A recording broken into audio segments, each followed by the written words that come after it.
ठीक है, तो आज की क्लास अब स्टार्ट करते हैं।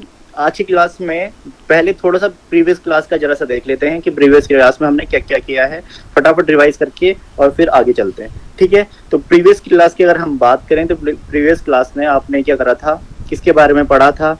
आपने पढ़ा था कि अब क्वेश्चन न्यूमेरिकल कैसे सॉल्व होंगे। तो न्यूमेरिकल के लिए मैंने क्या बोला था आपको, अगर डाइपोल के लिए पता है कि अगर आपका कोई पॉइंट डाइपोल की एक्सिस में लाया कर रहा है तो आपको क्या लगाना है, ये फॉर्मूला लगाना है और आंसर निकालना है। कोई ज्यादा प्रॉब्लम वाली बात नहीं है। आपको एक ये वाला फॉर्मूला याद होना चाहिए और आपको एक ये वाला फॉर्मूला याद होना चाहिए। ये फॉर्मूला किसका है? ये फॉर्मूला है डाइपोल मूवमेंट का। किसका फॉर्मूला है ये? डाइपोल मूवमेंट का। जिस बच्चे ने खुद सॉल्व करके नहीं देखे क्वेश्चन, उनको बड़ी प्रॉब्लम होने वाली है। तो इसलिए मैं बोल रहा हूँ पीडीएफ देखें। हो सकता है कि आपको प्रेजेंट क्लास में थोड़ी बहुत प्रॉब्लम या फिर लाइट चली गई या कुछ हो गया, पर पीडीएफ देख लें और फिर उसकी वीडियो भी देख लें तो आपको एकदम क्लियर सारी बातें हो जाएगी। हर दिन का डेली पढ़े, ठीक है ना। तो ई एक्सिस की जो वैल्यू होती थी वो होती थी 2kp/r³। ठीक है, और आपके पास जो डाइपोल मूवमेंट का जो फॉर्मूला होता था वो होता था q/2a। ठीक है ना, समझ आ रही है बात? इतनी बात सब लोगों को क्लियर होगी। तो इसके हेल्प से हमने क्या निकाल लिया था कि जो electric field on the axis of dipole का जो वैल्यू आया था वो कुछ इतनी आई थी। ठीक है ना, उसके बाद चलते हैं अगले क्वेश्चन में। तो अगले क्वेश्चन में आपको क्या बोला हुआ था कि एक पॉइंट आपको गिवन था जो कि इस डाइपोल की इक्वेटोरियल लाइन में था। कौन सा पॉइंट? Point P. कहां पर है ये? इक्वेटोरियल लाइन में है ये पॉइंट। अगर ये इक्वेटोरियल लाइन में है पॉइंट तो इस टाइम मुझे ये बता दो कि इस टाइम इस पॉइंट P में इलेक्ट्रिक फील्ड की वैल्यू कैसे निकलेगी। तो इसके लिए आपको क्या निकालना था? आपको ये फॉर्मूला पता रहना चाहिए था। जब ई नेट कब?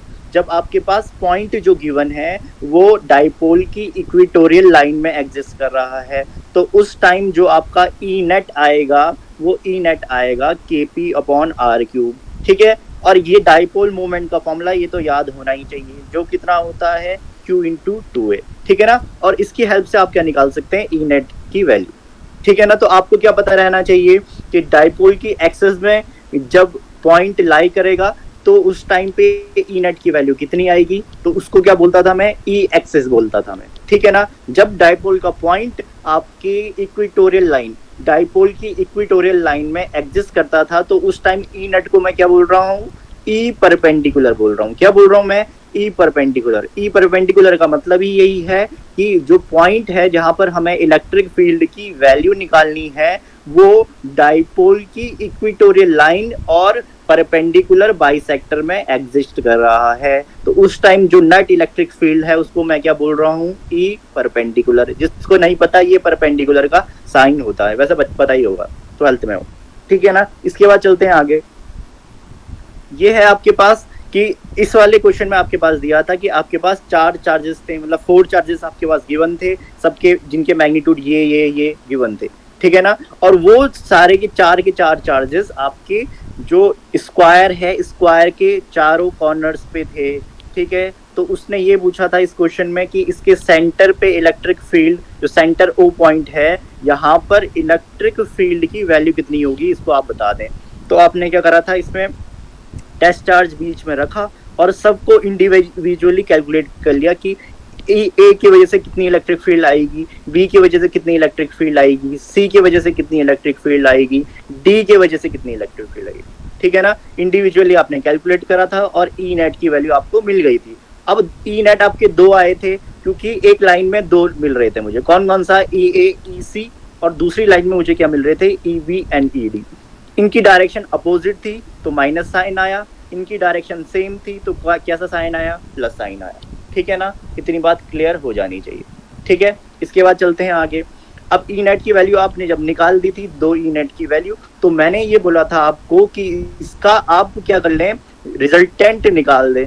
रिजल्टेंट कैसे निकालेंगे? 2 वेक्टर्स का रिजल्टेंट आप कैसे निकालेंगे? तो 2 वेक्टर का रिजल्टेंट का जो फॉर्मूला होता था वो ये होता था, R = √a² + b² + 2ab cos theta.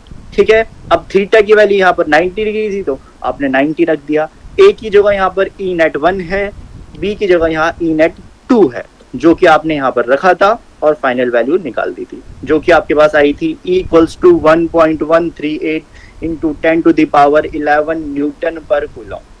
ठीक है ना, इतनी बात सबको क्लियर हो जानी चाहिए। क्या इतनी बात सब बच्चों को क्लियर है? जल्दी बता दें हाँ या नहीं। हाँ सर ई नेट 2 निकालते हुए हमने 3 + 3 क्यों किया था? क्योंकि वो सेम डायरेक्शन में है। हाँ जी बिल्कुल, ये देखो ना, ये देखो।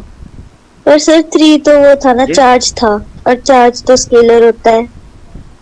मतलब चार्ज कहाँ है? ये इलेक्ट्रिक फील्ड है। हम नहीं सर, 3 + 3 और -3 तो चार्ज की वैल्यू है ना, और फॉर्मूले में हमने चार्ज ही तो रखा था ना, kQ/r²। तो मैडम वो जो बाकी सब आ रहा है ना, ई की फॉर्मूला क्या होता है? = 1/4πε0 Q/r² आता है, हाँ या नहीं? अब इन सब में क्या है कि 1/4πε0 Q/r² दोनों में कॉमन है। मैंने कॉमन करके इसको ऐसे लिख लिया था, और कुछ नहीं। समझ आ रही है बात? मैंने क्या करा था, कॉमन करके लिख लिया था। पहले आपको क्या करना है, पहले ही यहाँ पर माइनस साइन रख देना ना। आपने पहले से यहाँ पर माइनस साइन रख दिया। मैंने कब बोला कि QA - QB आपने करा है? वो तो आपने क्या करा कि 1/4πε0 और 1/r² इसमें, और इसमें भी क्या है, कॉमन है। 1/4πε0 1/r²। बस डिफरेंस क्या है, यहाँ पर QA है, यहाँ पर QB है, बस। तो इसको मैं अगर इतना कॉमन ले लूंगा तो बचेगा क्या, QA - QB। यही तो मैंने डायरेक्ट यहाँ पर कर दिया था, ये देखो। ठीक है, बात समझ में आ रही है? सर ये तो पता है, पर जो नीचे वाला था ना ई नेट 2, तो उसमें हमने K और r² कॉमन ले लिया, ठीक है, और अंदर बचा तो फिर Q नहीं, क्या था वो B और D की जो वैल्यू थी, एक +3 थी, एक -3 थी। हाँ तो मैंने कब बोला, मैंने तो बोला था ना आपको हमेशा। आप इस चीज में कंफ्यूज कर रहे हो। क्या कर रहे हो, = 1/4πε0 Q/r²। इसमें कभी भी आप चार्ज का नेचर नहीं रखेंगे, यानी साइन आप नहीं रखोगे, साइन नहीं रखेंगे इसमें।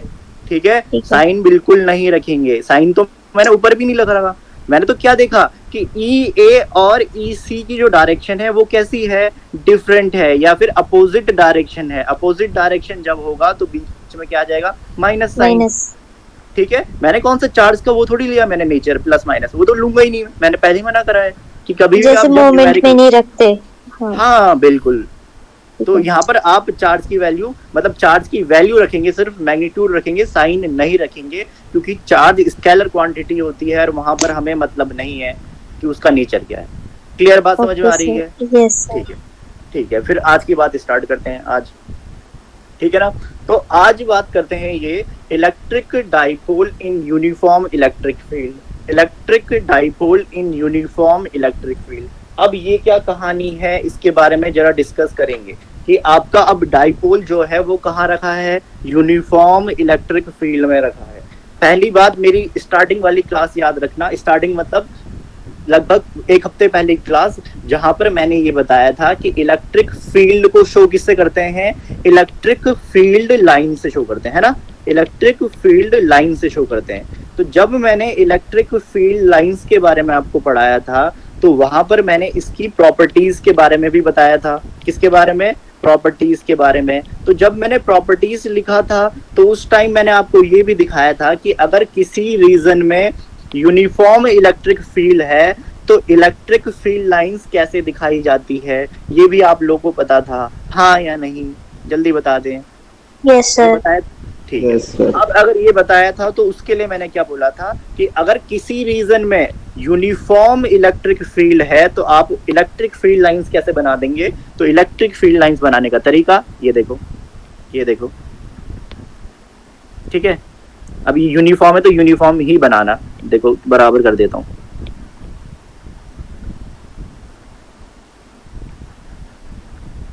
ठीक है ना। यूनिफॉर्म इलेक्ट्रिक फील्ड है तो यूनिफॉर्म जैसी दिखनी भी चाहिए,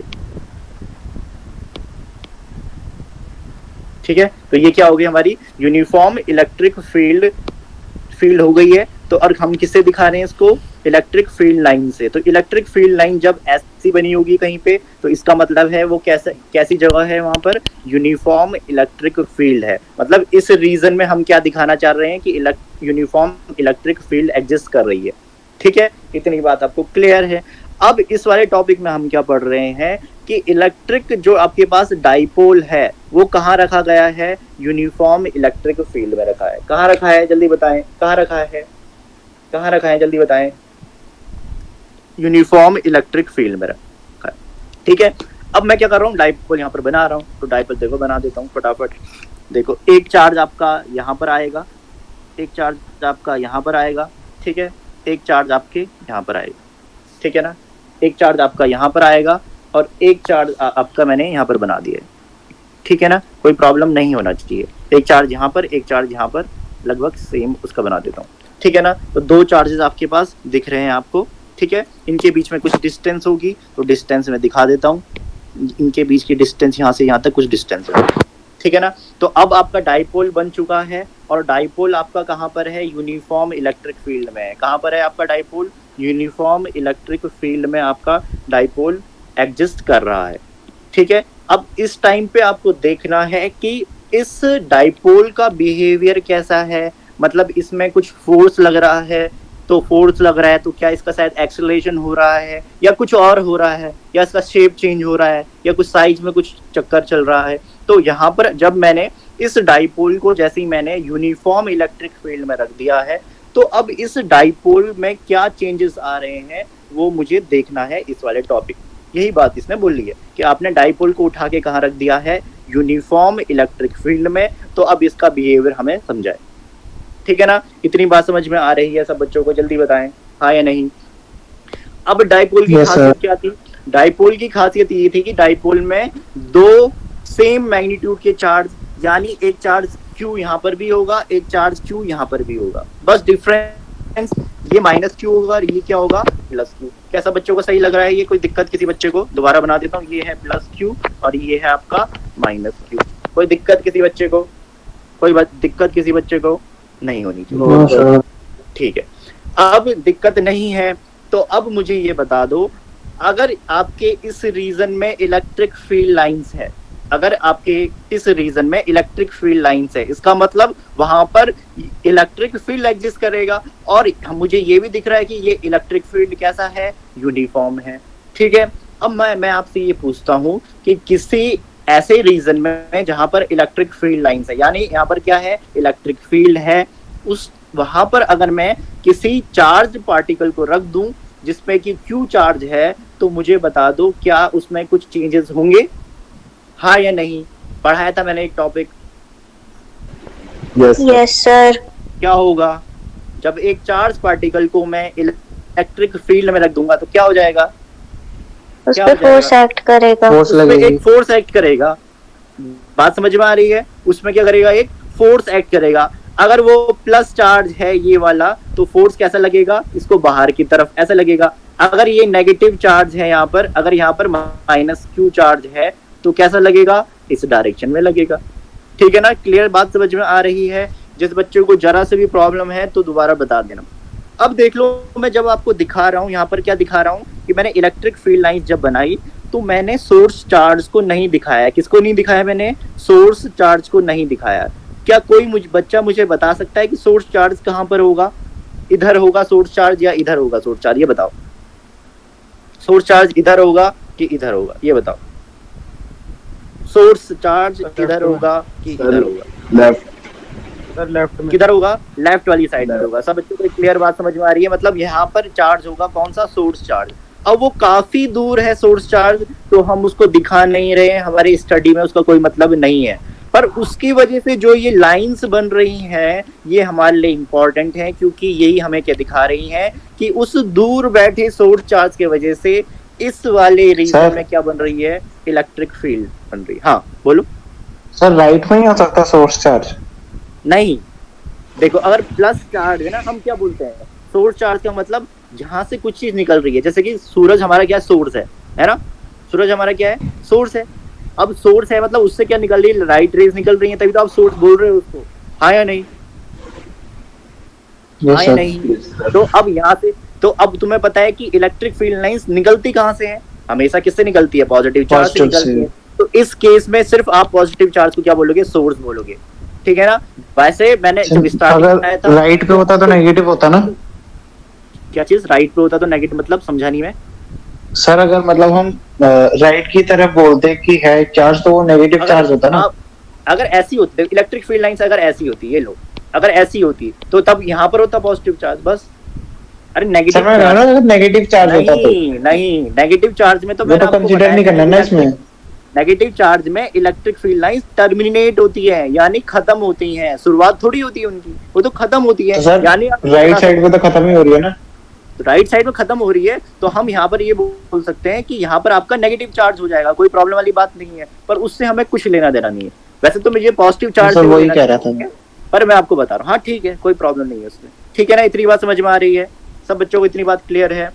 अब अगर इतनी बात क्लियर है तो आपको पता है कि इस छोटे से चार्ज में जो कि डायपोल का चार्ज है, इसको अगर मैं इलेक्ट्रिक फील्ड में रखूंगा तो इस पे क्या लगेगा, एक फोर्स लगेगा। अब मैंने बोला था अगर पॉजिटिव चार्ज है, अगर आपके पास पॉजिटिव चार्ज है तो फोर्स कैसा लग रहा था, in the direction of electric field लग रहा था, हाँ या नहीं। अगर आपके पास पॉजिटिव चार्ज है तो आपका जो क्या लगेगा, फोर्स लगेगा, वो in the direction of electric field. Electric field की डायरेक्शन इधर से इधर है, मतलब हमारा फोर्स भी किधर से किधर लगेगा, इधर से इधर। कौन सा फॉर्मूला मैंने लगाया यहाँ पर, मैंने फॉर्मूला यहाँ पर क्या कौन सा लगाया है जरा बता दें, F equals to E Q, ये फॉर्मूला मैंने लगाया F equals to E Q. अब यहाँ पर क्या दिख रहा है कि जो इलेक्ट्रिक फील्ड या इलेक्ट्रिक फील्ड लाइंस का जो डायरेक्शन होगा, वही डायरेक्शन किसका होगा, फोर्स का डायरेक्शन होगा, जो किस पे लग रहा है, क्यू चार्ज पे लग रहा है। तो डायरेक्शन ऑफ फोर्स कैसा हो जाएगा, यहाँ पर डायरेक्शन ऑफ फोर्स कुछ इतना हो जाएगा, कुछ ऐसे दिखा देंगे, डायरेक्शन ऑफ फोर्स ये दिखा दिया है, ठीक है। इतनी बात सबको समझ आ रही होगी, इसको मैंने बोल दिया F, ठीक है, या F बोलो चाहे FE बोल लो, बात एकदम सेम है, ठीक है। अब आपने बोला सर इसमें तो लगा दिया आपने, पर चार्ज तो ये भी है, तो मैंने कहा इसमें भी देख लो कि फोर्स कैसा लगेगा। अब आपके पास नेगेटिव चार्ज है तो इसमें जो फोर्स लगेगा वो लगेगा in the opposite direction of electric field.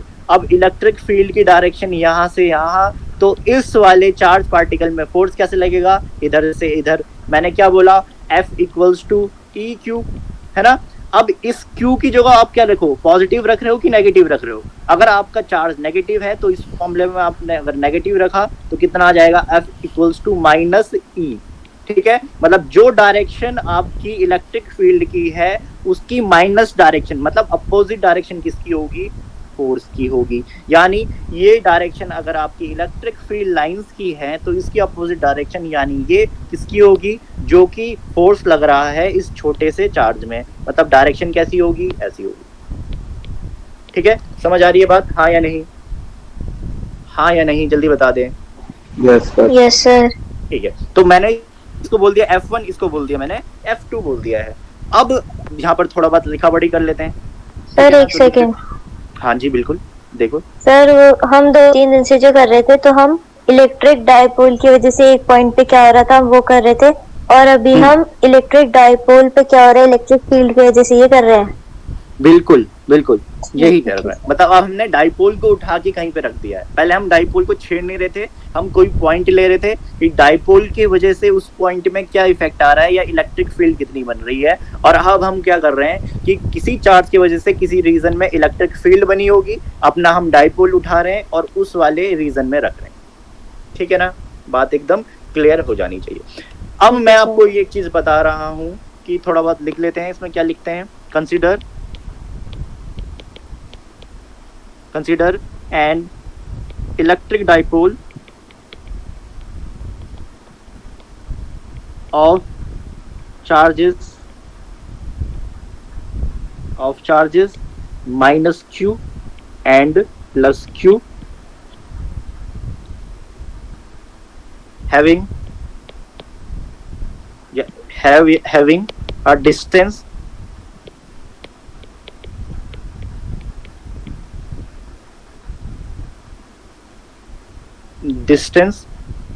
To A, या सेपरेशन डिस्टेंस या डिस्टेंस टू ए लिख सकते हो, ठीक है। और उसके बाद आप मुझे ये बता दो कि जो ये फोर्स इसमें लग रहा है, तो F1 फोर्स इसमें लग रहा है और F2 फोर्स इसमें लग रहा है। तो मैं आपसे ये पूछ रहा हूँ कि नेट फोर्स, मैं आपसे पूछ रहा हूँ नेट फोर्स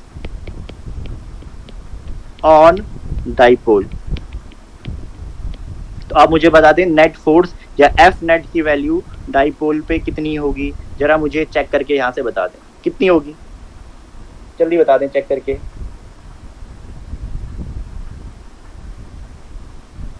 जरा जल्दी बता दें डिस्टेंस कितनी होगी, सॉरी डिस्टेंस बोल रहा हूँ, नेट फोर्स कितना होगा, जरा बता दो जल्दी।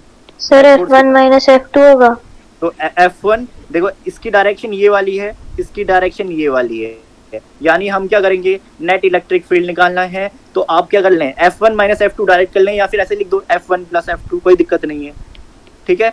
अब वेक्टर क्वांटिटी है क्या, कौन, फोर्स, तो आप देख रहे हैं इस वाले फोर्स की जो डायरेक्शन है वो इस तरफ है और इस वाले फोर्स की डायरेक्शन इस तरफ है, पर मुझे ये बता दो फोर्स की वैल्यू कितनी है, एफ क्यू ई है, ई क्यू है या क्यू ई है, जो भी आप बोलें, तो यहाँ पर लिख दो कितना हो जाएगा आपके पास जो वैल्यू आएगी वो कितनी आएगी, E into Q minus E into Q, ये आएगा, क्योंकि ई क्यू तो दोनों के लिए सेम है, क्योंकि चार्ज एकदम सेम है। तो अब मुझे बता दें कि एफ नेट की जो वैल्यू आएगी वो कितनी आएगी, 0 आएगी। सब बच्चों को दिख रहा है, एफ नेट की वैल्यू 0 आएगी, सब बच्चों को दिख रहा है, यस सर, एकदम क्लियर बात है, यस सर, ठीक है। तो एफ नेट की वैल्यू कितनी आ गई मेरे पास, 0 आ गई, यानी अगर मैं डाइपोल को क्या कर दूंगा, अगर यूनिफॉर्म इलेक्ट्रिक फील्ड में रखूंगा तो उस टाइम उस डाइपोल पे जो फोर्स लगेगा, यानी जो नेट फोर्स एफ नेट लगेगा, उसकी वैल्यू कितनी होगी, 0 होगी। ये क्वेश्चन 1 नंबर में पूछा भी जाता है, इसलिए याद भी रखना है। अगर किसी इलेक्ट्रिक डाइपोल को अगर मैं यूनिफॉर्म इलेक्ट्रिक फील्ड में रख दूंगा तो उस टाइम जो एफ नेट की वैल्यू कितनी होगी, 0 होगी। ये बात एकदम क्लियर हो जानी चाहिए, ठीक है ना, एकदम बात समझ सबको आ रही होगी, ठीक है। अब मैं आपसे क्या बोल रहा हूँ कि अगर ये फोर्स लग रहे हैं तो चलो एफ नेट की वैल्यू तो 0 है, पर इसके अलावा कुछ और तो नहीं हो रहा कहीं, जरा चेक कर लें। क्या आपने ऐसा कुछ पढ़ा था कि इस तरफ फोर्स लग रहा है, एक फोर्स इस कोने में लग रहा है, एक फोर्स इस कोने में लग रहा है, तो कुछ हमने पढ़ा था क्या, जब सेंटर ऑफ मास कुछ पढ़ रहे थे, क्या हमने कुछ ऐसा कुछ पढ़ा था कि एक साइड में मैं लास्ट में लगा देता हूँ फोर्स, तो उसके वजह से क्या होता है, क्या आपने पढ़ा था सेंटर ऑफ मास के टाइम जब हम रोटेशन वगैरह देख रहे थे, कुछ पढ़ा था हमने, जल्दी बताएं। मोमेंट ऑफ फोर्स पढ़ा था। हाँ मोमेंट ऑफ फोर्स पढ़ा था बिल्कुल, और उसका दूसरा नाम क्या होता है, टॉर्क। कपल, हाँ बिल्कुल टॉर्क, किसने बोला है टॉर्क, सुहानी, ठीक है।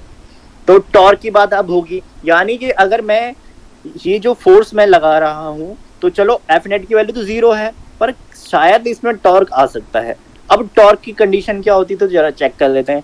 टॉर्क की कंडीशन ये होती थी, अगर आपके पास मान लो कि कोई भी एक रॉड है या कोई भी ऑब्जेक्ट है या कुछ भी है, आपके पास अगर फोर्स लग रहा है कहीं पे, और दो फोर्स की डायरेक्शन देख लो कैसी है, दो फोर्स की डायरेक्शन कैसी है, अपोजिट है, ठीक है। दोनों फोर्स कैसे हैं, इक्वल इन नेचर हैं, पर आप देख लें कि इन दोनों की जो लाइन ऑफ एक्शन है, लाइन ऑफ एक्शन पता है वेक्टर क्वांटिटी की लाइन ऑफ एक्शन होती है, यानी इस वेक्टर को, इस फोर्स वेक्टर को मैं इधर की तरफ भी कहीं भी मैं लगा सकता हूँ और इधर की तरफ भी मैं कहीं लगा सकता हूँ। और इस फोर्स वेक्टर का देखो, इस फोर्स वेक्टर की जो लाइन ऑफ एक्शन किधर है, इधर भी इन्फिनिटी और इधर भी इन्फिनिटी, यानी दोनों की जो लाइन ऑफ एक्शन है वो सेम लाइन पे एग्जिस्ट नहीं कर रही है, और जो आपके फोर्स हैं वो क्या है, इक्वल इन मैग्नीट्यूड है, अपोजिट इन नेचर है। तो इस टाइम आपका क्या होगा, इस वाले जो डाइपोल में टॉर्क लगना स्टार्ट हो जाएगा। क्या होगा, टॉर्क लगना स्टार्ट हो जाएगा। टॉर्क की कंडीशन क्या बताई मैंने, जो फोर्स वाला वेक्टर है, जो फोर्स की लाइन ऑफ एक्शन है वो चेक कर लो, वो यहाँ है, और इस वाले फोर्स की लाइन ऑफ एक्शन इधर है, ठीक है। तो दोनों की लाइन ऑफ एक्शन में अगर डिफरेंस है, वो एक दूसरे पे कोइंसाइड नहीं कर रही है। अगर कोइंसाइड करती तो आप क्या करते, कोइंसाइड करती तो क्या होता, कुछ भी नहीं होता। जैसा आपने फोर्स इस तरफ लगाया है, मान लो F = 10 न्यूटन का, और इधर भी फोर्स लगाया है 10 न्यूटन का। अब इस टाइम लाइन ऑफ एक्शन दोनों की क्या है, सेम है, तो कुछ नहीं होगा, बॉडी वहीं पर रहेगी चुपचाप स्टेशनरी कंडीशन में। पर यहाँ पर देखो, यहाँ पर फोर्स तो एकदम 0 है कि जितना आप इधर खींच रहे हो उतना इधर से ये भी खींच रहा है इधर। तो आपको पता है कि आपका जो डाइपोल है वो डिस्प्लेस तो नहीं होगा, पर डिस्प्लेस नहीं होगा, पर इसके अलावा क्या हो सकता है, क्योंकि इनकी लाइन ऑफ एक्शन तो सेम नहीं है, तो स्टेशनरी कंडीशन में ये डाइपोल तो रहेगा नहीं। तो क्या होगा उस टाइम पे, इस पे टॉर्क लगना स्टार्ट हो जाएगा। क्या हो जाएगा, टॉर्क लगना स्टार्ट हो जाएगा। अब टॉर्क का मतलब ये क्या, रोटेट करना स्टार्ट हो जाएगा, मतलब ये घूमने लग जाएगा ऐसे करके, ऐसे ऐसे ऐसे घूमने लग जाएगा। ये क्यों लग रहा है, क्योंकि इक्वल मैग्नीट्यूड के और अपोजिट नेचर के फोर्स की जो लाइन ऑफ एक्शन है वो क्या है, सेम नहीं है, उनमें डिफरेंस है। जब भी उनमें डिफरेंस आता है तो हमेशा क्या बनता है, टॉर्क बनता है। ये 11th क्लास में बताया गया था, अगर याद ना हो तो यहाँ पर दोबारा सुन लें। ठीक है ना, बात समझ में आ रही है सब बच्चों को, हाँ या नहीं? सर ठीक है सर, हाँ बोलो।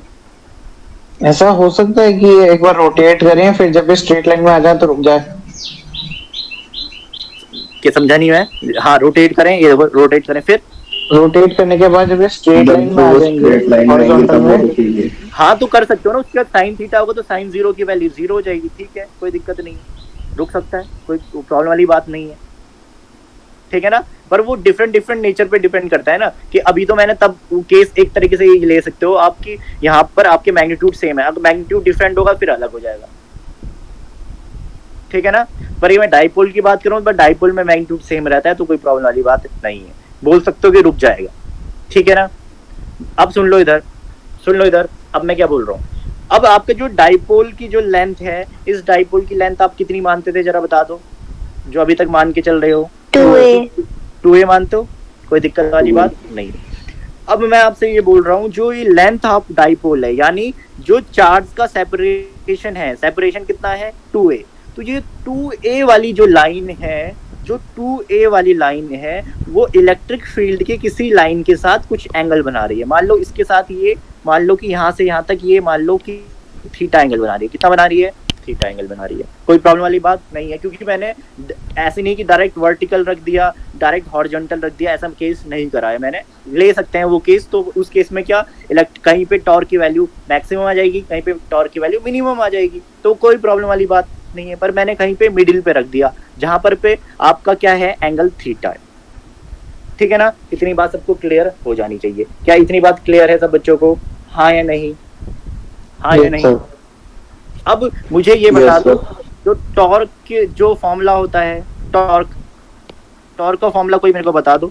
Torque force into perpendicular distance, electric, बिल्कुल इलेक्ट्रिक डाइपोल, कॉस थीटा नहीं होगा, साइन थीटा होगा मैडम। ठीक है ना, तो टाउ, इसको क्या बोलते हैं, टाउ। टाउ कितना होगा, tau equals to force into perpendicular distance. कितना आपको पता होना चाहिए, फोर्स इनटू परपेंडिकुलर डिस्टेंस, है ना। इतनी बात सबको समझ में आ रही है, फोर्स इनटू परपेंडिकुलर डिस्टेंस। अब फोर्स किधर लग रहा है, फोर्स लग रहा है इधर, तो परपेंडिकुलर डिस्टेंस ये वाली। फोर्स अगर लग रहा है इधर तो परपेंडिकुलर डिस्टेंस ये वाली। ठीक है, फोर्स ये, तो इसकी परपेंडिकुलर डिस्टेंस यही तो होगी, हाँ या नहीं? हाँ या नहीं? Yes sir. ये फोर्स है तो इसकी परपेंडिकुलर डिस्टेंस यही तो होगी। ठीक है ना। अब अगर ये परपेंडिकुलर डिस्टेंस ये है, तो अब मुझे ये बता दो कि यहाँ से यहाँ तक की वैल्यू कितनी होगी, यहाँ से यहाँ तक की वैल्यू कितनी होगी, कैसे निकालेंगे, कैसे निकालेंगे? क्या ये बात समझ में आ रही है इतनी सब बच्चों को, कि ये मैंने टॉर्क की वैल्यू क्या लिखी है, फोर्स इनटू परपेंडिकुलर डिस्टेंस। क्या इसमें किसी बच्चे को प्रॉब्लम है, कुछ जल्दी बता दें।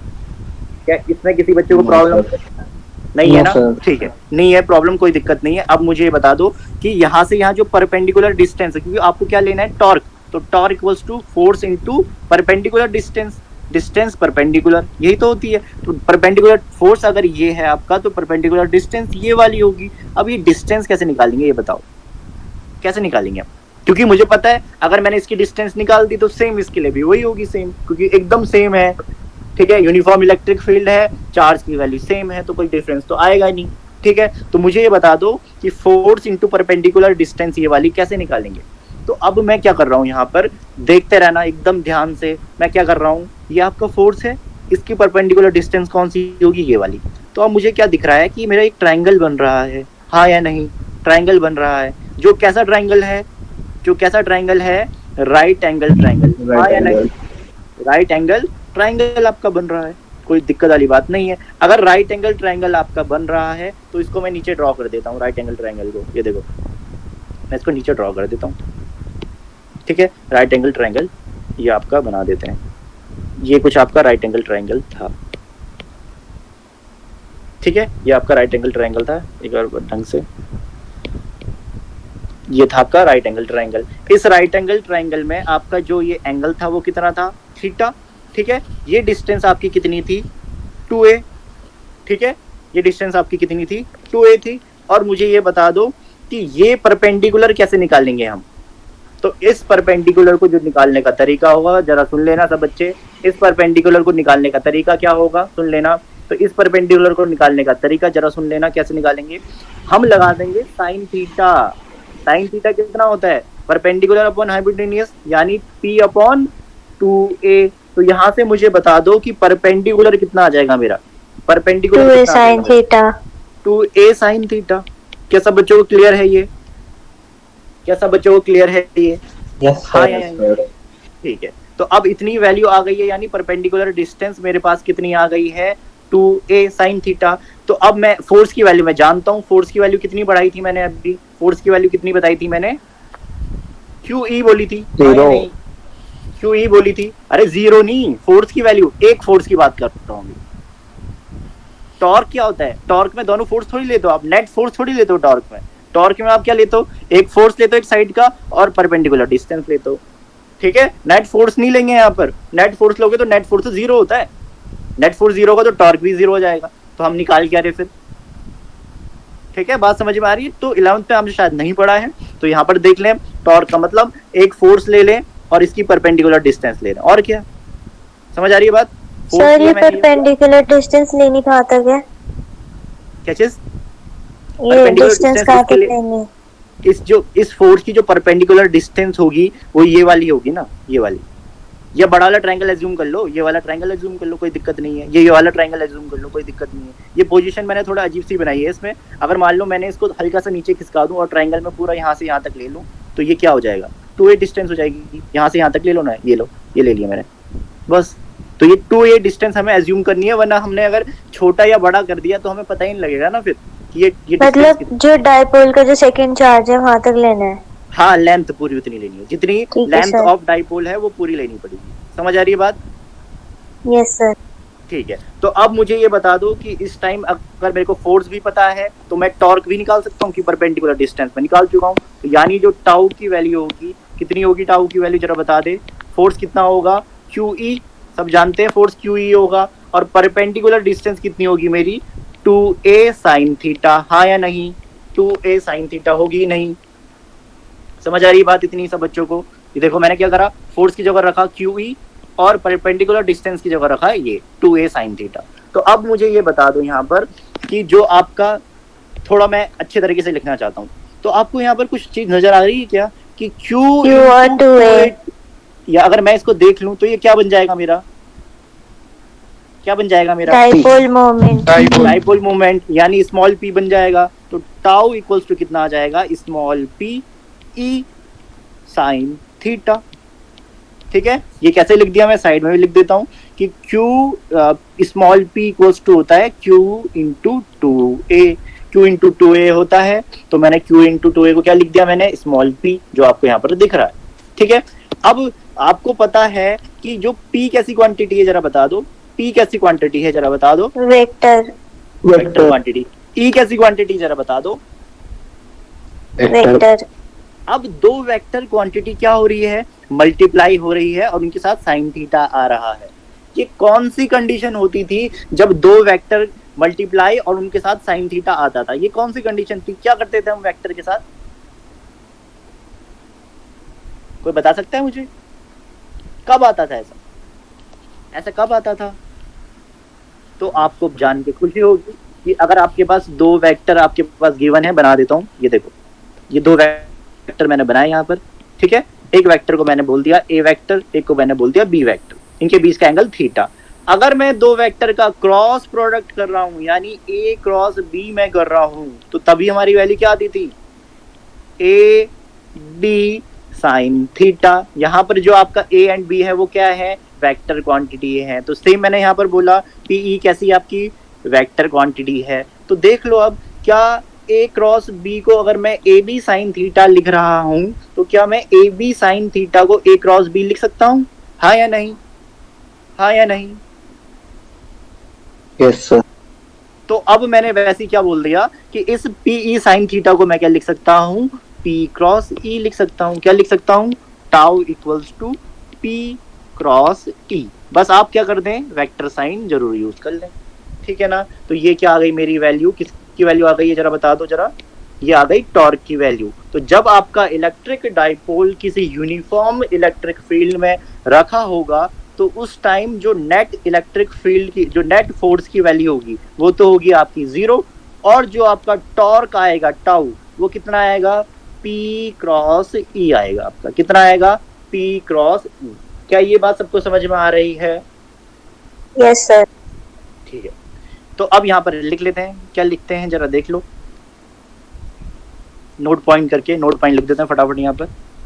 Note in uniform electric field, समझ लेना मैंने ई लिख दिया, electric field, the net force on dipole is कितना होगा, इज 0। इस बात को याद रखना, ठीक है ना। सेकंड पॉइंट आपके पास क्या था, इन यूनिफॉर्म ई, ठीक है, द टॉर्क इज, तो टॉर्क इक्वल्स टू कितना हो जाएगा, टाउ इक्वल्स टू कितना हो जाएगा जरा बता दो, पी क्रॉस ई, या तो पी ई साइन थीटा बोलो चाहे पी क्रॉस ई बोलो, बात एकदम सेम है। मतलब अब आप समझ लेना, आपके पास आ सकता है छोटा सा क्वेश्चन, कि क्वेश्चन क्या आ सकता है आपके पास कि अगर आपका इलेक्ट्रिक डायपोल किसी यूनिफॉर्म इलेक्ट्रिक फील्ड में रखा है तो उस टाइम क्या नेट फोर्स लगेगा, तो आपको पता है कि नेट फोर्स तो 0 होगा, फोर्स तो लगेगा नहीं, पर क्या लगेगा, डाइपोल लगेगा, मतलब टॉर्क लगेगा डाइपोल में, तो टॉर्क लगेगा और उसकी वैल्यू कितनी होगी, पी क्रॉस ई। इतनी बात सब बच्चों को समझ आ रही है, हाँ या नहीं, जल्दी बताएं, इतनी बात सब बच्चों को समझ आती है? अगर इतनी बात सबको समझ में आ रही है तो आपके लिए फिर एक है न्यूमेरिकल। क्या इस न्यूमेरिकल कर सकते हैं, क्या इस न्यूमेरिकल को कर सकते हैं, जल्दी बताएं। बहुत इजी न्यूमेरिकल है, बहुत टफ नहीं है ये, जल्दी करके बताएं।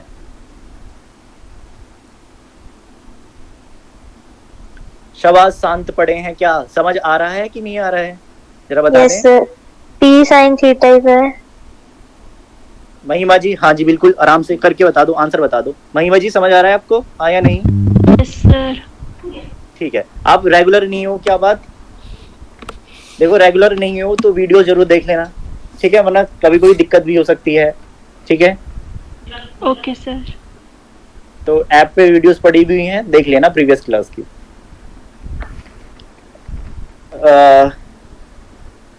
Sir 10 to the power -4, 10 to the power -4 आगे -4 क्या, न्यूटन मीटर। बिल्कुल सही, ठीक है, राइट। बहुत इजी क्वेश्चन है, टफ क्वेश्चन नहीं है ये, डायरेक्ट फॉर्मूला बेस्ड क्वेश्चन है। जल्दी बताएं आंसर,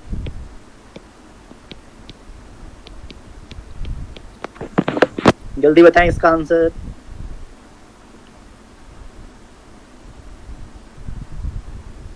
फॉर्मूला क्या लगेगा इसमें, देखो आपके पास क्या क्या गिवन है, आपके पास क्या क्या गिवन है, डाइपोल मोमेंट गिवन है, स्मॉल पी गिवन है आपके पास कितना, 4 × 10⁻9 -9 कूलम मीटर, ठीक है ना। आपके पास थीटा गिवन है कितना है, 30 डिग्री, और आपके पास गिवन क्या है, यूनिफॉर्म इलेक्ट्रिक फील्ड, यानी ई की वैल्यू आपके पास गिवन है कितनी, 5 × 10⁴ न्यूटन पर कूलम, ये आपके पास दिया हुआ है। और फॉर्मूला आपके पास पता है आपको, जो टॉर्क होता है, टॉर्क ही तो निकालना है आपको, टॉर्क निकालना है, तो टॉर्क का फॉर्मूला कितना होता है, पी ई साइन थीटा, ठीक है ना। तो टाउ इक्वल्स टू कितना हो जाएगा, पी की वैल्यू 4 × 10⁻9 इंटू कितना हो जाएगा, 5 × 10⁴ इंटू साइन 30। साइन 30 की वैल्यू आप जानते होंगे, साइन 30 की वैल्यू होती है 1/2, कितनी होती है, 1/2।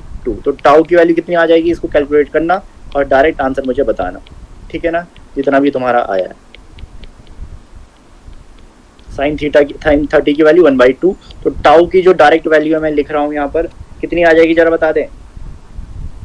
10 into 10 to the power -5 4 metre. -5 नहीं आएगा, -4 आएगा। तो एक बार ढंग से देख लो। ठीक है, क्लियर बात समझ में आ रही है सब बच्चों को? क्योंकि देख लो ना 5 4 जो 20 होता है भाई, 20। सर ठीक है, अब ये बात सबको समझ में आ रही है? बहुत इजी क्वेश्चन है। ठीक है, तो चलते हैं अब नेक्स्ट क्वेश्चन की तरफ। ठीक है ना, ये next sir unit newton metre होगी। हाँ सॉरी, न्यूटन मीटर। ठीक है, सही पकड़ा तुमने, न्यूटन मीटर होगी। Newton metre, newton newton metre. ठीक है, चलते हैं अब अगले क्वेश्चन की तरफ।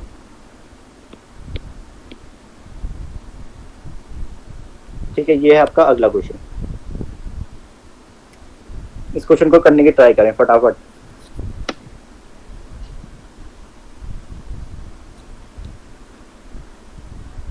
तो न्यूमेरिकल जितनी ज्यादा प्रैक्टिस करोगे आपका फायदा है, तो इसलिए मैं आधे से ज्यादा न्यूमेरिकल यहीं करवा रहा हूँ। फिर लास्ट में वो भी करवा देंगे जो मैंने आपको असाइनमेंट दिया है, जो आपको वर्कशीट दी हुई है। फिर उसके क्वेश्चन तब हो जाएंगे जब आपके 2 चैप्टर खत्म हो जाएंगे। आज मैं आपको बता दूं कि आज आपका एक चैप्टर कंप्लीट हो चुका है जिसका नाम है इलेक्ट्रिक चार्जेस एंड फील्ड। ठीक है ना, इलेक्ट्रिक चार्जेस एंड फील्ड जो एनसीईआरटी के हिसाब से, एनसीईआरटी में गॉस लॉ भी उसी के साथ दिया हुआ है। ठीक है ना, तो हो सकता है तुम्हारे हिसाब से ना हो, या वो यूनिट मान लो। चलो अगर यूनिट मान लो पूरी की पूरी, तो यूनिट कब कवर होगी? जब आपका गॉस लॉ खत्म हो जाएगा। ठीक है ना, गॉस लॉ खत्म हो जाएगा। पर मेरे हिसाब से जो चैप्टर के हिसाब से मैं बता रहा हूँ, तो फर्स्ट चैप्टर आपका कंप्लीट है। कल से क्या चलेगा आपके पास? गॉस लॉ चलेगा आपका। ठीक है ना, जब गॉस लॉ कंप्लीट हो जाएगा फिर उसके बाद क्या करेंगे? हम वर्कशीट के क्वेश्चन सॉल्व करेंगे, क्योंकि उसमें ज्यादातर क्वेश्चन गॉस लॉ के भी बहुत सारे क्वेश्चन दिए हुए हैं। ठीक है ना, इतनी बात सबको समझ आ रही हो?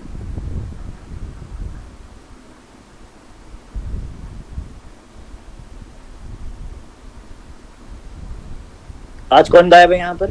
मुकुल गायब है। ठीक है, और कौन गायब हुआ है अभी? अच्छा, 2 बच्चे और गायब निकल गए। ठीक है, देखो गायब मत हो, कोई अगर स्पेशल कुछ कंडीशन है, हेल्थ इश्यूज है तो बात अलग है, वैसे डाउट वो मत हो। ठीक है ना, भागो मत इधर उधर। वैसे घर में ही तो पढ़ो तुम लोग, बाहर तो जाना भी मत। जल्दी बताओ इसका आंसर। सर पोजीशन सेंटर होगी। क्या चीज पोजीशन सेंटर होगी? जरा बता रहा हूँ, बाकी बच्चे करें। दूसरा क्वेश्चन, इसमें 2 क्वेश्चन होंगे ना, 2 क्वेश्चन है इसमें, एक क्वेश्चन नहीं है ये। ढंग से पढ़ना क्वेश्चन पूरा।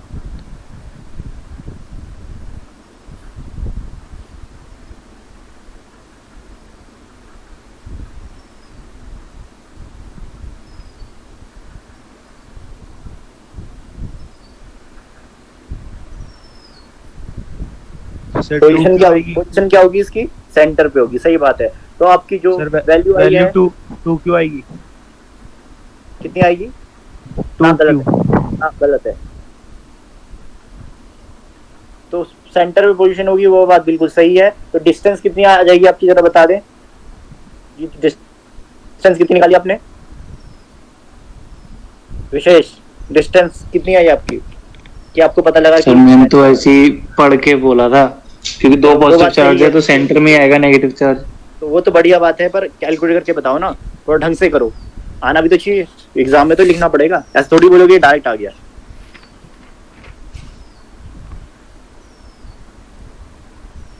सर ये आएगी डिस्टेंस कितनी आएगी? ए। नहीं नहीं। Yes sir. नहीं सर सेंटर में ए ही तो होगी ना।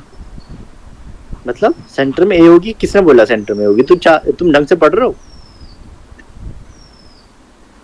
क्वेश्चन क्या दिया हुआ है?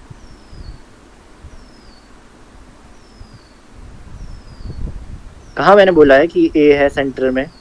ऐसे सेंटर की डिस्टेंस ए है, मैंने तो ऐसा कुछ बोला ही नहीं है। ऐसा कहीं पे लिखा हुआ है क्या? No sir. हाँ तो बस चेक करो।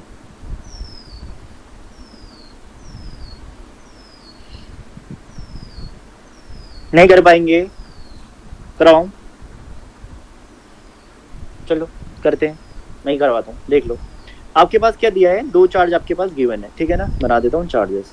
तो दो चार्ज आपके पास गिवन है, पहला चार्ज आपके पास ये दिया हुआ है, एक चार्ज ये और एक चार्ज आपके पास ये दिया हुआ है, ठीक है। दो चार्ज आपके पास गिवन है, दोनों के बीच की डिस्टेंस कुछ ना कुछ होगी, डिस्टेंस बना देता हूँ, ठीक है। ये डिस्टेंस मैंने बना दी, ठीक है, दिख रहा होगा सबको, मैंने डिस्टेंस बीच की बना दी है। अब आपको क्या बोला है कि जो आपके पास क्या दिए हुए हैं, चार्जेस दिए हुए हैं, तो जो दो चार्जेस हैं उनका मैग्नीट्यूड कितना है, क्यू है, दोनों चार्जेस का मैग्नीट्यूड प्लस क्यू है, तो लिख दो प्लस क्यू यहाँ पर भी, प्लस क्यू यहाँ पर भी और प्लस क्यू यहाँ पर भी, ठीक है। और ये बोला है कि एक थर्ड चार्ज है जो कि कहाँ पर प्लेस्ड है, इनके बीच में प्लेस्ड है, ठीक है। थर्ड चार्ज कहाँ पर प्लेस्ड है, इनके बीच में प्लेस्ड है, तो मुझे कहीं पे नहीं पता कि वो सेंटर पे है कि नहीं है, मुझे वो नहीं पता है, ठीक है। तो मैंने आपको कहीं पे भी बना दिया, मान लो मैंने अभी सेंटर पे बना दिया, पर मुझे अभी पता नहीं है कि वो कहाँ पर है, निकालना पड़ेगा, पहले बता रहा हूँ मैं, अपना अपनी बहुत बता सकते हैं अभी, ठीक है। तो मैंने सेंटर पॉइंट ओ करा और वहां पर एक मैंने चार्ज बना दिया, जैसे मैं चार्ज बना देता हूँ यहाँ पर, एक छोटा सा चार्ज मैंने यहाँ पर बना दिया, इसको मैंने बोल दिया क्या, माइनस क्यू चार्ज, जो यहाँ पर दिया हुआ है, ठीक है ना। अब मैं बोल रहा हूँ कि मान लो कि ये पॉइंट है आपका ए पॉइंट है, ये आपका बी पॉइंट है, और जो बीच का पॉइंट है वो उसको मैंने बोल दिया ओ पॉइंट। क्या बोल दिया मैंने, ओ पॉइंट बोल दिया, जो सेंटर पॉइंट है। ए से ओ तक की जो डिस्टेंस है, ए से ओ तक की जो डिस्टेंस है, यहाँ से लेके यहाँ तक की जो डिस्टेंस है, उस डिस्टेंस को मैंने बोल दिया एक्स डिस्टेंस। क्या बोल दिया मैंने, एक्स डिस्टेंस बोल दिया। और मैं आपको बोल रहा हूँ कि इनकी जो टोटल डिस्टेंस है, यहाँ से लेके यहाँ तक जो टोटल डिस्टेंस है, मान लो कि वो डिस्टेंस आर है। कितनी डिस्टेंस है, आर है। तो क्या आप मुझे बता सकते हैं कि ये वाली डिस्टेंस, बची हुई डिस्टेंस कितनी होगी, बची हुई डिस्टेंस आर माइनस एक्स होगी। सबको समझ में आ रही है, हाँ या नहीं? ये डिस्टेंस कितनी होगी, आर माइनस एक्स होगी, ठीक है। अब आपको क्या करना है, अगर आपके पास दिया क्या है उसके बाद देखना, at what position and for what value of small Q, ठीक है, will the system in equilibrium. तो सिस्टम इक्विलिब्रियम कंडीशन में कब रहेगा, सिस्टम इक्विलिब्रियम कंडीशन में कब रहेगा, जब इस छोटे से चार्ज पे अगर इधर की तरफ अगर फोर्स F लग रहा है और इधर फोर्स F लग रहा है, एक तो इसके कारण लगेगा और एक इसके कारण लगेगा, इसके कारण ये वाला लगेगा, इसके कारण ये वाला लगेगा।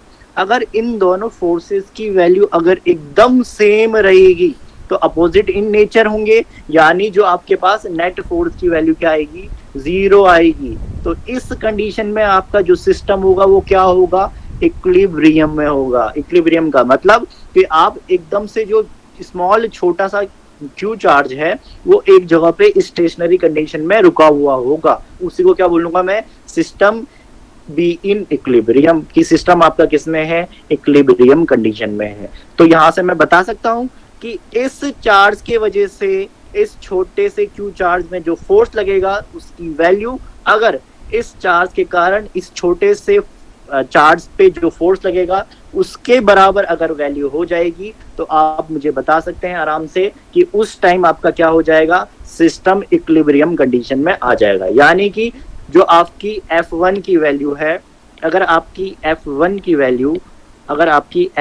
वैल्यू F2 की वैल्यू के बराबर हो जाए तो इस टाइम आपका क्या होगा, सिस्टम इज इन इक्विलिब्रियम। क्या हो जाएगा, सिस्टम इज इन इक्विलिब्रियम, क्योंकि आपका जो स्मॉल सा छोटा सा चार्ज जो आपने बीच में प्लेस्ड करा है वो कहीं मूव नहीं करेगा, वो चुपचाप बैठा रहेगा, ठीक है ना। अब मुझे बता दो F1 की वैल्यू कितनी होगी, तो F की वैल्यू कितनी होती है, कूलॉम्स लॉ लगा दो फटाफट, कितना होगा, 1/4 पाई एप्सिलॉन नॉट इनटू कितना आ जाएगा, प्लस बड़ा Q अपॉन कितना आ जाएगा, आर स्क्वायर। अब आर तो है नहीं यहाँ पर कितना है, एक्स है, तो एक्स स्क्वायर कर दो, ठीक है, इक्वल्स टू कितना आ जाएगा, 1/4 पाई एप्सिलॉन नॉट बड़ा Q अपॉन कितना आ जाएगा, यहाँ पर डिस्टेंस r तो है नहीं, यहाँ पर डिस्टेंस कितनी है, r माइनस एक्स, तो कर दो इसमें r माइनस एक्स कर देता हूँ डिस्टेंस, ठीक है। इतनी बात सबको समझ में आ रही है।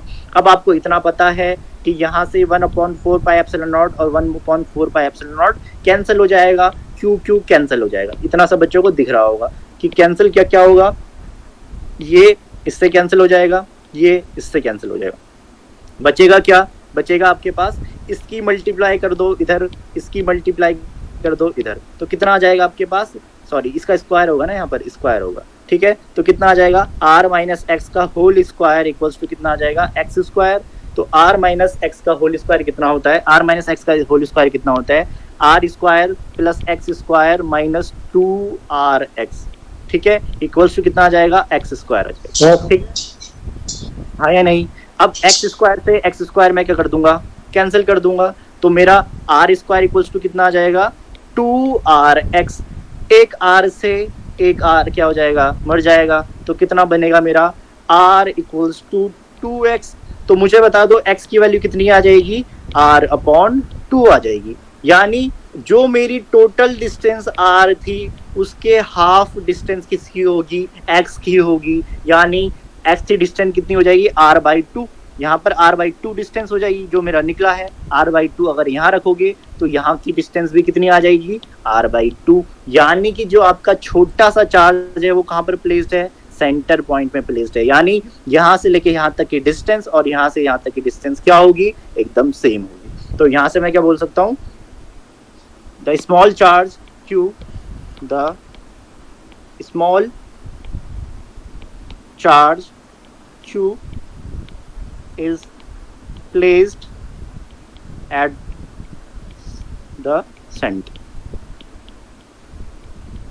ठीक है ना। अब आपसे दूसरा क्वेश्चन क्या पूछ रहा है, वो दूसरा क्वेश्चन आपसे ये पूछ रहा है कि आपको क्या बताना है कि for what value of q, यानी इस जो q है चार्ज, इसकी कितनी वैल्यू होनी चाहिए कि सिस्टम इक्विलिब्रियम कंडीशन में। ऐसा थोड़ी है कि कुछ भी q ले लो आपकी इक्विलिब्रियम कंडीशन में आ जाएगी। तो उस q की वैल्यू कितनी आ जाएगी, आप बताओ मुझे कि इक्विलिब्रियम कंडीशन में आ जाएगा। क्योंकि आपको क्या करना पड़ेगा, इस चार्ज को धकेलना पड़ेगा इस तरफ, और उतना ही ये वाला चार्ज इसको धकेलेगा इस तरफ कि ये सेंटर पॉइंट में ही रहे। तो उस टाइम जो q की वैल्यू रहेगी वो कितनी रहेगी, ये इसने पूछा है। तो अब आप क्या कर लें, इस वाले तरीके को दोबारा लगा दें। किस वाले तरीके को, कि अगर आपका इक्विलिब्रियम में है सिस्टम तो F1 इक्वल्स टू क्या होगा, F2 होगा। तो केस 2 कर दो, ठीक है, F1 equal to F2, case 2 कर देते हैं, ठीक है। केस 2 मैंने ले लिया, केस 2, ठीक है। तो F1 इक्वल्स टू F2 अगर है आपके पास, इसका मतलब आपका सिस्टम इक्विलिब्रियम कंडीशन में है, सिस्टम इज इन इक्विलिब्रियम, ठीक है। इतना सब बच्चों को समझ आ जाना चाहिए, सिस्टम किस में होगा, इक्विलिब्रियम कंडीशन में होगा, ठीक है ना। अब मैं क्या कर रहा हूँ, सेम वही फॉर्मूला अप्लाई कर रहा हूँ, कितना, 1/4 पाई एप्सिलॉन नॉट, ठीक है, कैपिटल Q अपॉन। अब मुझे एक्स स्क्वायर की वैल्यू तो पता लग चुकी है, यहाँ पर तो मुझे पता नहीं था तो मैं एक्स स्क्वायर लिख रहा था, पर अब मुझे एक्स स्क्वायर की वैल्यू पता लग चुकी है जो कितनी है, r/2। तो लिख दो यहाँ पर कितनी आ जाएगी, r/2 का होल स्क्वायर, यही आएगा, r/2 का होल स्क्वायर इक्वल्स टू कितना आ जाएगा, F2 की वैल्यू जरा बता दे, F2 की वैल्यू कितनी आएगी। हाँ जी सर, फोर्स में तो स्मॉल q भी इंक्लूड होगा ना। सॉरी ये सही बोला सबने, ठीक है ना। तो यहाँ भी करना, यहाँ भी और यहाँ भी, ठीक है, कोई बात नहीं, पर कैंसिल ही होगा वो, ठीक है, पर यहाँ पर आपको रखना पड़ेगा, ठीक है ना, सही बोल रहा है एकदम, ठीक है। तो यहाँ पर कितना आएगा, 1/4 pi epsilon not dot Q upon, नीचे कितना आएगा, नीचे कितना आएगा जरा बता दे, r/2²। अब यहाँ पर एक चीज सुन ले, थोड़ी सी बात अब आप यहाँ पर सुन ले। अब मुझे ये बता दो यहाँ से, जैसे यहाँ पर मैंने क्या करा कि दो फोर्सेस, कौन से फोर्सेस निकाले, इसके कारण इस पे क्या फोर्स लग रहा है, इसके कारण इस पे क्या फोर्स लग रहा है।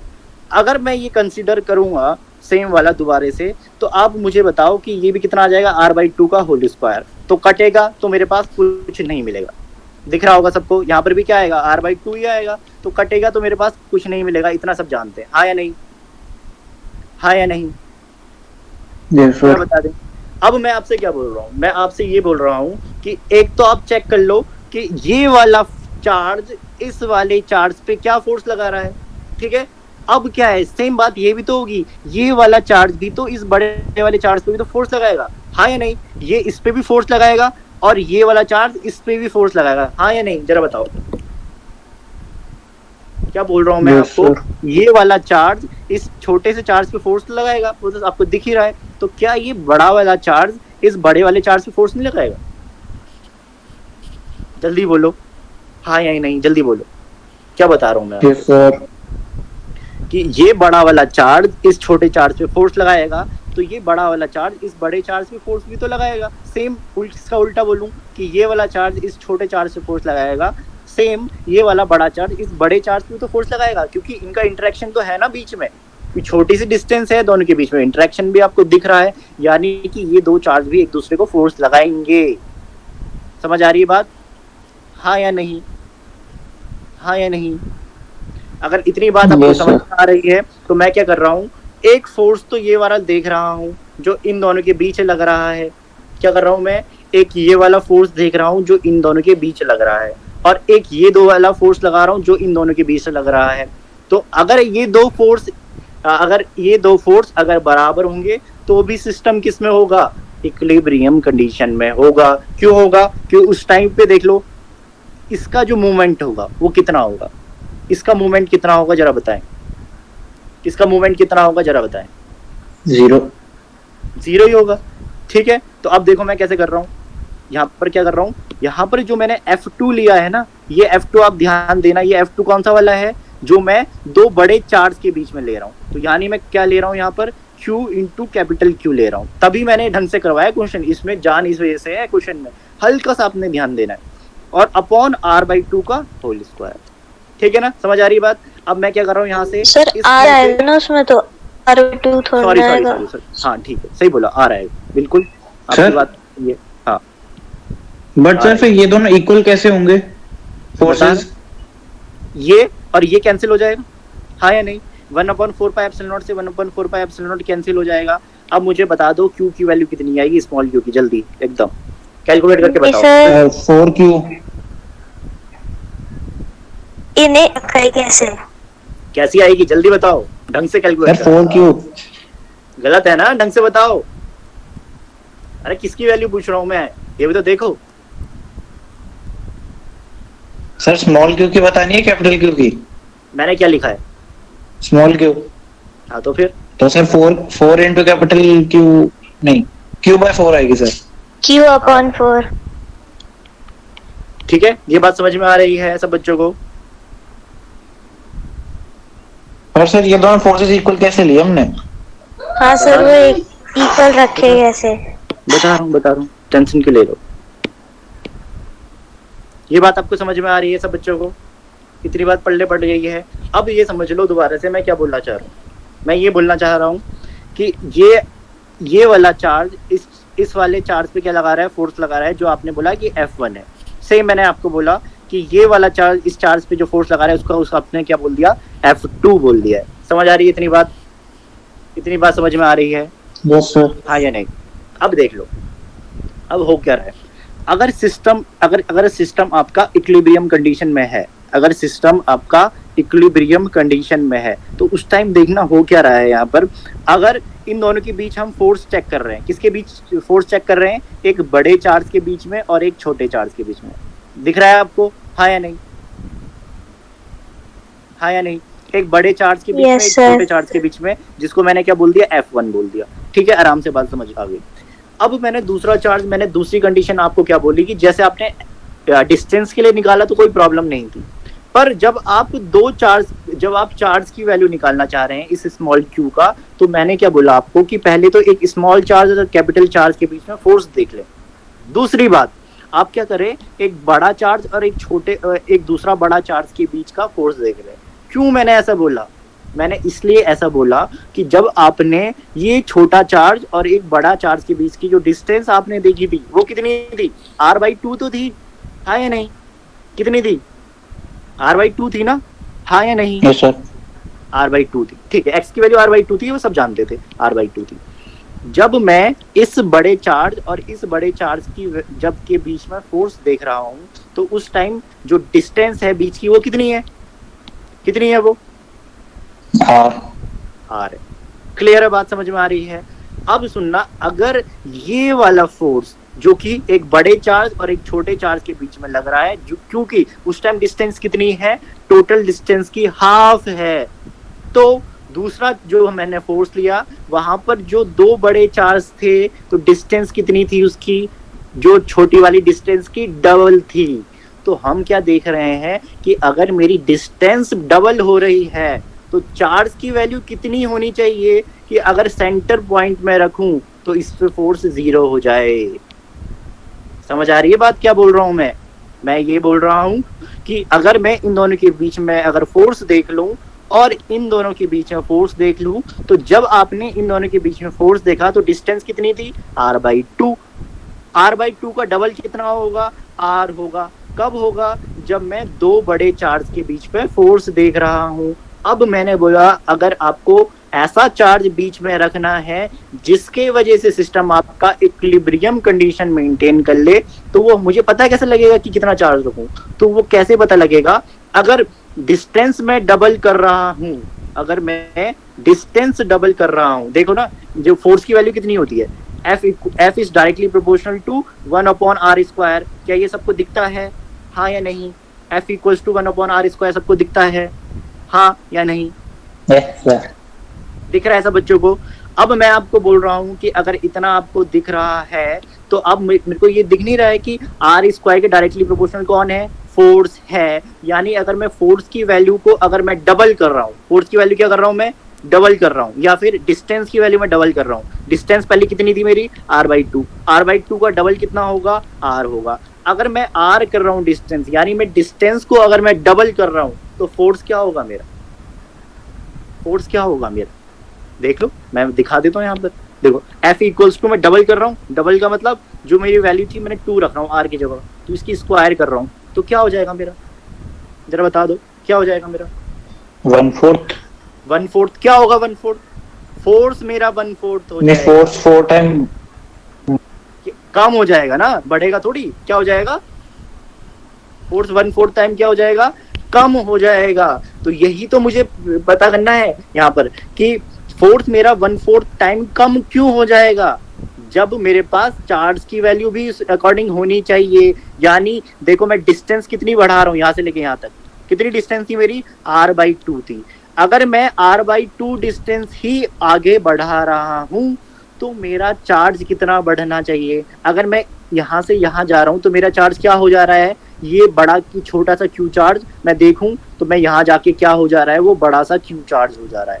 देख लो ना, मैं सेंटर पॉइंट से अगर इधर जाऊंगा तो मेरे को क्या मिलेगा, बड़ा चार्ज क्यू मिलेगा। सेंटर पॉइंट पे देख रहा हूँ तो क्यू की वैल्यू क्या थी, +q/4 थी। यहाँ पर जा रहा हूँ तो चार्ज की वैल्यू कितनी थी, +q थी। क्या बात समझ में आ रही है? रिलेशन देखो ना, F is inversely proportional to r²।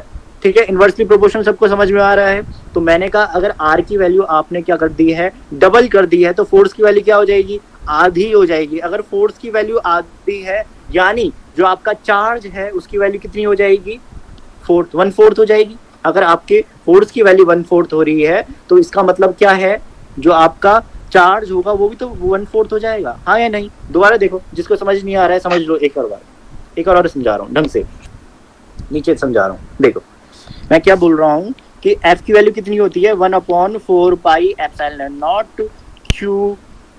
Q1 Q2/r² होती है, हाँ या नहीं, हाँ या नहीं? जल्दी बोले, इतना ही होती है? Yes sir. हाँ, ठीक है। अब मैं क्या बोल रहा हूँ, यहाँ से थोड़ी बात समझना, मैं क्या बात बोल रहा हूँ। इसमें 1/4πε0 क्या है, आपका कांस्टेंट जिसकी वैल्यू होती है 9 × 10⁹। अब तुम डिस्टेंस बढ़ाओ घटाओ कम करो ज्यादा करो, इससे कोई मतलब नहीं है। ठीक है, 1/4πε0 तो इसको मैं हटा रहा हूँ और प्रोपोर्शनलिटी साइन लगा रहा हूँ, तो कोई प्रॉब्लम तो है नहीं। ठीक है, अब मैं क्या बोल रहा हूँ यहाँ पर कि डिस्टेंस की वैल्यू आप क्या कर दो, डबल कर दो। या डिस्टेंस की वैल्यू आप क्या रख दो, 2 रख दो। चलो, तो डिस्टेंस की वैल्यू जैसी मैंने 2 रखी यहाँ पर, तो आप मुझे बता दो कि आपका जो फोर्स आ गया है वो क्या आ गया है। फोर्स आपका क्या आ गया है, Q1 Q2/4। मतलब Q1 Q2 की वैल्यू पहले से आप मान लो कि मैंने आपकी मान ली कि Q1 Q2 की वैल्यू मान लो कि पहले थी 10 कूलम। ठीक है, तो पहले आपका जो आपका वैल्यू आ रही थी वो क्या कितनी आ रही थी, 10/r²। ठीक है, 10/r² में मैंने r की वैल्यू कितनी पुट कर दी, 1।